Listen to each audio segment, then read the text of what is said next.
Hello everyone, welcome to our channel Education Hotspot. So this video is for all IGNOU MA Sociology first year student. मैंने जैसे कि आप लोगों को बताया था कि हम लोग जो यूनिट वाइज डिस्कशन है यूनिट 4 तक MSO 1 जो आपका सब्जेक्ट है वो ऑलरेडी कवर है। हम लोग यूनिट वाइज डिस्कशन करेंगे कुछ इस तरीके से कि मतलब नोट्स के फॉर्मेट में नहीं रहेगी, मैं बस बोल बोल के कुछ शॉर्ट में आपको चैप्टर बेसिक समझाने की कोशिश करूंगी। विल ट्राई कि यहाँ पे इस तरीके से हम कवर करें, प्लस जो नोट्स के साथ रिवीजन है that is of important questions जो टॉपिक रहते हैं आपको चाहिए होते हैं नोट्स मिल जाए कंपाइल्ड वे में, हम कितना पढ़े, कैसे पढ़े, क्या लिखें, वो बहुत छोटा सा 20-20 टॉपिक का हर सब्जेक्ट का, यानी टोटल एक ईयर के 80+ टॉपिक का एक छोटा सा पेड कोर्स है that is there on the app. वो आप वहां से देख सकते हैं, यहाँ से आप टॉपिक्स को थोड़ा सा डिटेल में समझ सकते हैं। क्लियर? सो ये हम बात करें MSO 1 4 यूनिट में कवर करा चुकी हूँ। अब जो यूनिट 5 है आपकी, देखो छोटी छोटी वीडियो रहने वाली है अभी स्टार्टिंग में, धीरे धीरे मैं वीडियोस की लेंथ बढ़ाऊंगी, अभी छोटी वीडियोस रखेंगे ताकि आपको चीजें कवर हो। मेरे पास यहाँ पे ये बुक है, मैं उसमें से जितने भी पॉइंटर्स होंगे मैं सारी चीजें यहाँ पे लेके चलूंगी। तो पहले हम लोग देख लेते हैं हमारा चैप्टर क्या है। यूनिट 5 जो है it talk about the concept and theory of structure. अच्छा, यहाँ पे ये टोटली इंग्लिश में रहने वाला है गाइस, बट जो इंपॉर्टेंट टॉपिक्स जो है लाइक क्वेश्चन आंसर्स फॉर्मेट में, जो टॉपिक और एक्सप्लेनेशन फॉर्मेट में है वो हिंदी इंग्लिश दोनों मीडियम में है। मतलब वहाँ मैंने हिंदी में भी नोट दिए हैं, नोट्स प्रोवाइड कराए, बट यहाँ पे मैं आपको जो बात हम लोग करेंगे वो थोड़ा सा इंग्लिश में ही करेंगे। Concept and theories of structure, बाकी मैं बोलने की कोशिश पूरी कर रही हूँ हिंदी में भी। देखो यहाँ पे ये वर्ड अगर हम देखें तो संरचना, और अगर मैं देखूँ तो होता है ढांचा। स्ट्रक्चर की बात की गई है, पहले हम देखेंगे स्ट्रक्चर एक्चुअली में क्या है, उसके बाद हमें देखना है स्ट्रक्चर को लेके यहाँ पे इस पर्टिकुलर यूनिट में बहुत सारे थिंकर की बात की गई है, जिसमें लेवी स्ट्रॉस की बात है, जिसमें इवांस रिचर्ड की बात है, राइट। इसके बाद आपका यहाँ पे इस चैप्टर में एडमंड लीच की बात है। तो इस तरीके से बहुत सारे थिंकर्स जो हैं वो यहाँ पे दिए हुए हैं। लेवी स्ट्रॉस है, एडमंड लीच है, इवांस रिचर्ड है, यस रेडक्लिफ ब्राउन भी यहाँ पे है, रेडक्लिफ ब्राउन भी यहाँ पे हैं, ब्राउन के बारे में भी, मतलब इन लोगों ने इस पर्टिकुलर टर्म स्ट्रक्चर या सोशल स्ट्रक्चर के बारे में क्या बोला है। स्ट्रक्चर की मैं बात करूं, देखो I am not good at drawing but ठीक है, समझो ये एक पर्सन ह्यूमन बीइंग है, चलो थोड़े से बाल भी बना देते हैं, कान बना देते हैं, आंख नाक एंड मुंह, ठीक है, बन गया बढ़िया से, हाथ पैर आंख नाक मुंह।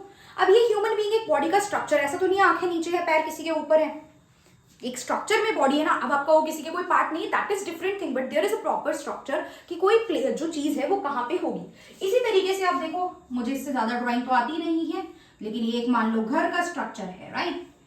ये यहाँ पे हम दरवाजा बनाते थे, यहाँ पे हम ऐसे खिड़की बनाते थे, ये हमारा एक घर का स्ट्रक्चर है। तो घर का एक प्रॉपर वे है और कुछ मटेरियल से ये मिलके बना है, राइट। कुछ मटेरियल है जिनसे ये चीज मिलके बनी है और हर मटेरियल का अपना अपना काम है। ईंटें अपना काम कर रही है, सीमेंट अपना काम कर रहा है, लकड़ी अपना काम कर रही है। इसी तरीके से बॉडी में भी होता है, बॉडी में भी eyes ear internal external organ है, सबके अपने अपने पार्ट हैं। अगर एक भी पार्ट फंक्शन नहीं करेगा तो मामला गड़बड़ हो जाएगा।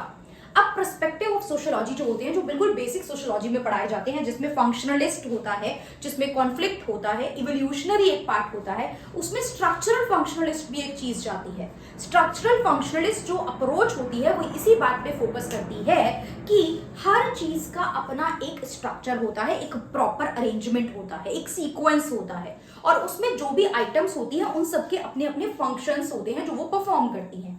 अगर किसी भी एक चीज के फंक्शन में कोई गड़बड़ आ रही है तो सोसाइटी में एक इम्बैलेंस आ जाएगा, डिसइक्विलिब्रियम आ जाएगा। अगर सोशल लेवल पे बात करो, बॉडी के लेवल पे बात करो तो बॉडी में गड़बड़ हो जाती है, we need to go for medication, we need to go for treatment, तो ये चीज होती है। अब यहाँ पे बोला गया है कि आपका जो ये वर्ड है स्ट्रक्चर, थोड़ा अगर हम एग्जैक्ट जाएं तो ये एक लैटिन भाषा के वर्ड स्ट्रक्चरा से लिया गया है, right. It is derived from the Latin language word structura, right, जिसका मतलब क्या होता है, जिसको पहले मैंने यहाँ ढांचा वर्ड लिखा ना, इस स्ट्रक्चर को पहले यूज किया जाता था इन द कंस्ट्रक्शन, जैसे बिल्डिंग कंस्ट्रक्ट हो रही है तो उसका एक प्रॉपर स्ट्रक्चर है, एक वे है बिल्डिंग का। लेकिन लेटर ऑन इसको हमने अपने सब्जेक्ट, यानी जो आपका और मेरा सब्जेक्ट है सोशियोलॉजी, हमने उसको इसमें भी अप्लाई करना स्टार्ट कर दिया, राइट। हमने उसको इसमें भी अप्लाई करना स्टार्ट किया, और जब हमने स्ट्रक्चर को सोसाइटी के एलिमेंट्स को पढ़ने के लिए देखा, सोसाइटी के ढांचा को कि सोसाइटी किन किन चीजों से मिलकर बनी है, किन किन एलिमेंट से मिलकर बनी है, जब हमने वो चीज देखी तो वो हो गई सोशल स्ट्रक्चर। अच्छा, यहाँ पे मैं प्रॉपर डेफिनेशन तो लिखूंगी नहीं, राइट, वो मैं आपको बता रही हूँ कि नोट्स वगैरह वहां पे आपको प्रॉपर मिल जाएगा, और बल्कि इनमें से तो मैंने आई थिंक ये सारे यूट्यूब पे भी कवर करे हुए हैं, पेड क्लासेस में तो है ही इनमें से, बट इनमें से काफी चीजें इस चैप्टर की आपको यूट्यूब पे भी मिल जाएंगी, जो यूट्यूब की MSO 1 की प्लेलिस्ट है इंपॉर्टेंट टॉपिक्स की। 2 प्लेलिस्ट रहेंगी, एक रहेगी इंपॉर्टेंट टॉपिक की, वो ऑलरेडी अवेलेबल है, एक रहेगी पूरी डिटेल यूनिट वाइज एक्सप्लेनेशन की, राइट। तो वो आप लोग अकॉर्डिंगली एक बार देख लीजिएगा, प्लेलिस्ट में मैं ये वीडियोस बना बना के धीरे धीरे ऐड कर दूंगी। क्लियर। तो यहाँ पे यही चीज मेंशन है कि द टर्म स्ट्रक्चर जो है, जिसको लैटिन लैंग्वेज से लिया गया है, जिसको कंस्ट्रक्शन में लिया गया था, लेटर बाद में इसको यूज किया जाने लगा बायोलॉजी में भी। बायोलॉजी जैसे ह्यूमन बीइंग कंस्ट्रक्शन है, कोई भी और लिविंग बीइंग है, उसके कंस्ट्रक्शन को लेके है, तो ये चीज है। फिर इसको हमने एंथ्रोपोलॉजी में यूज करा, सोशल एंथ्रोपोलॉजी। सोशियोलॉजी तो बाद में आया हुआ सब्जेक्ट है ना, तो पहले हमने इसको एंथ्रोपोलॉजी के साथ यूज करना स्टार्ट किया, और अब की डेट में ये ऑलमोस्ट हर सोशल साइंस में हम इसको देख रहे हैं, राइट। वो पूछ रहा है irrespective of the type of community to which a house belong, अब किस भी हाउस से बिलोंग कर रहे हो, हर घर में कुछ कमरे होते हैं, कुछ खिड़की होती है, ये तो सब चीजें हर घर में है, तो उसका एक स्ट्रक्चर बना हुआ है, राइट। कि और हर चीज, जैसे किचन है, किचन में हम कुकिंग कर रहे हैं, बाथरूम में आप एक बाथरूम में हम लोग नहा रहे हैं, क्लीनिंग हो रही है घर की, तो हर जगह की अपने अपने, ड्राइंग रूम में इंसान कोई आ रहा है तो हम उसे बिठा रहे हैं, तो हर चीज की अपनी अपनी प्लेस है, हर चीज का अपना अपना फंक्शन है जो वो परफॉर्म कर रही है। मंदिर में आप लोग वर्शिप कर रहे हो, ये सारी चीजें यहाँ पे एक्सप्लेन की हुई है, which is not at important. एक एमए के स्टूडेंट के लिए ये सब चीजें पढ़ना तो इंपॉर्टेंट नहीं है, इतनी अंडरस्टैंडिंग हमें समझ में आ गई, मैंने कहानी ऑलरेडी आपको यहाँ पे समझा दी है कि आप। और अच्छा एक चीज और है कि हाउस के अलग अलग जो रूम्स हैं वो इंटरकनेक्टेड भी तो होते हैं। जैसे मैंने बोला बॉडी के पार्ट, अगर मेरा ब्रेन सिग्नल नहीं दे रहा कि ये चीज गर्म है, तो मुझे पता कैसे चलेगा? I will touch that. हम कहते हैं ना कि ब्रेन से सिग्नल जाते हैं कि उसे मत छुओ, वो गर्म है, राइट। तो ब्रेन इज वर्किंग, मेरी कोई आंखें चीज देख रही हैं तो मुझे पता चल रहा है ना उसकी इमेज कैसी है। आपने मुझे दिखाया दिस इज एप्पल, तो मेरे माइंड में बना कि अच्छा ये एप्पल होता है। मुझे कोई, मान लो बचपन से ही कोई मुझे मैंगो दिखा के बोलेगा कि ये एप्पल है, तो मेरे माइंड में तो वही चीज बैठ जाएगी। तो आंखें देख रही हैं तो वो फीड कर रही है माइंड में चीजों को। तो हर चीज का अपना फंक्शन है, ये भी मैंने आपसे बात करी। और ये जो भी एलिमेंट्स होते हैं, जो भी पार्ट्स होते हैं, चाहे बॉडी के हो, चाहे हाउस के हो, चाहे सोसाइटी के हो, दे ऑल आर इंटरलिंक्ड। अच्छा, सोसाइटी के पार्ट में क्या क्या चीजें जाती हैं?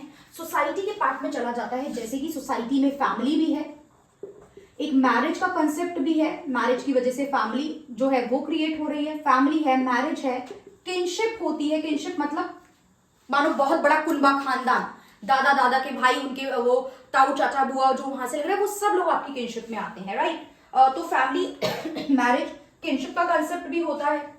इसके अलावा पॉलिटी गवर्नेंस भी चल रही है आपकी कंट्री में, अर्थव्यवस्था भी है जो चल रही है, लॉ एंड ऑर्डर भी है, राइट। पॉलिटी, इकोनॉमी, कल्चर भी है जो गवर्न कर रहा है। तो ये सब सोसाइटी के एलिमेंट होते हैं जो मिलकर सोशल स्ट्रक्चर का निर्माण करते हैं, सोशल स्ट्रक्चर को क्रिएट कर रहे हैं। So they all are interlinked somehow. Family marriage से इंटरलिंक्ड है, मैरिज में दो कपल शादी, दो पर्सन शादी कर रहे हैं, then they have the legal sanction right to reproduce the baby, right. तो वहां पे वो रिप्रोड्यूस कर रहे हैं तो एक फैमिली तो क्रिएट हो रही है, तो दे आर इंटरलिंक्ड। अब देख सकते हो लॉ बन रही है तो उससे इकोनॉमी रन कर रही है, पॉलिटी में कुछ लॉज बन रहे हैं, इकोनॉमी में बजट बनाया जा रहा है, तो वो पॉलिटी एंड इकोनॉमी भी इंटरलिंक्ड है। तो all part, all the element of the society are also interlinked. Clear. तो ये चीज यहाँ पे जो है वो एक्सप्लेन की गई है कि सोशल स्ट्रक्चर एक्चुअली में होता क्या है। This is the meaning of the social structure. फिर अब क्या है, हर थिंकर ने कुछ बेस लेके इनको एक्सप्लेन करने की कोशिश की होगी, यही क्वेश्चन एग्जाम में आता है। अच्छा, अब एग्जाम में क्वेश्चन आ जाए तो सबसे पहली बात तो सोशल स्ट्रक्चर का बेसिक जो होता है explanation, I will say meaning और डेफिनेशन सेम ही रहेगी। इन तक आने से पहले एक मीनिंग लिखोगे, आप एक बेस बनाओगे अपने आंसर का। 20 मार्कर आंसर आता है आपके पास लिखने के लिए, राइट। 20 मार्कर आंसर में you need to create a base of that answer कि हमको पहले क्या पूछा जा रहा है वहां तक आना पड़ेगा। उसके बाद we will start explaining the thing, right. So what you will do, how will you do, you will start explaining the meaning of the social structure first and then you will come to the thinker, जो भी question में पूछा गया है। फिर इनके हिसाब से हम आंसर को शेप करना स्टार्ट करेंगे, जो अगेन हम नोट्स के फॉर्म में तो देखते ही हैं, बट यहाँ पे मैं आने वाली क्लासेस में आपको एक एक करके थिंकर्स के बारे में बताऊंगी कि किसने क्या क्या इसके बारे में बात की है, राइट। तो आई होप ये चीज क्लियर हुई होगी। नेक्स्ट वीडियो में मैं पहले ऑर्गेनिक एनालॉजी की बात कर लूंगी, छोटी बनाऊंगी वीडियो, मैंने पहले ही बोल दिया, मैं कोई 15-20 मिनट तक नहीं खींचूंगी, 5, 7, 8, 10 मिनट लगेंगे। अभी थोड़ा थोड़ा एक्सप्लेन करना पड़ रहा है तो बाकी टू द पॉइंट और मेन बात ही करूंगी। बाकी आप लोग मुझे बता के चलेंगे whether you want this series to continue और नॉट, मतलब वो पता चल जाएगा आप लोग को रिस्पॉन्स से। आप लोग देखेंगे, आप लोगों को पसंद आएगी, और यहाँ तक पहुंचे इट मीन्स आपने देखी है, और यहाँ तक पहुंचे हैं तो I want you to comment whether you want this to continue. हाँ, क्वेश्चन आंसर फॉर्मेट में पेड क्लासेस है, वो आप 1 महीने बाद खरीद लीजिएगा, लेकिन देखो इससे हेल्प हो जाएगी जितनी हो सकती है, बट अगेन मैंने पिछली वीडियो में भी कहा था जब इंट्रो दिया था कि मैं गारंटी नहीं है मैं सारे सब्जेक्ट कंप्लीट करा पाऊंगी, है ना। बहुत कुछ है, 10 सब्जेक्ट है फर्स्ट सेकंड ईयर के मिला के, तो गारंटी मैं भी नहीं दे रही हूँ। मैं कोशिश कर रही हूँ मैक्सिमम डिलीवर कर दूँ फर्स्ट सेकंड ईयर का जितना कंटेंट दे सकती हूँ, लेकिन बाकी के लिए इंपॉर्टेंट टॉपिक जल्दी से जल्दी कवर करने के लिए वो पेड क्लासेस ले लेना, बहुत ज्यादा कोई फीस नहीं है।